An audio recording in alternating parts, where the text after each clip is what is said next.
नमस्कार. तर आज आपण या व्हिडिओमध्ये पाहणार आहोत की शिवाजी महाराजांचे बालपण कसे गेले. शिवाजी महाराजांच्या जन्माची पहिली 6 वर्ष ही अतिशय धावपळीची गेली. शिवाजी महाराजांचा स्वभाव हा अतिशय मनमिळावू, खेळकर आणि जिज्ञासू वृत्तीचा होता. जिजाबाई या अत्यंत धार्मिक, कणखर आणि दूरदृष्टी असलेल्या होत्या. त्यांनी शिवाजी महाराजांना रामायण आणि महाभारतातील शौर्यकथा सांगून धैर्य, न्याय आणि धर्मनिष्ठा यांचे संस्कार दिले.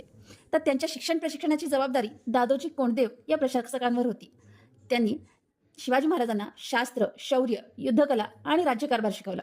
सायंकाळी थकून आल्यानंतर राजमाता जिजाऊ नेहमी शिवरायांना रामायण, महाभारत यांच्या गोष्टी सांगायच्या.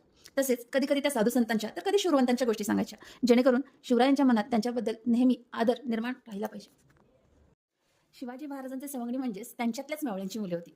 ते त्यांच्यासोबत दिवसभर खेळायचे, रानात मोकळे फिरायचे, कुस्ती खेळायचे, लाठी चालवायचे, तलवारबाजी करायचे. हे सगळे त्यांचे आवडीचे खेळ होते.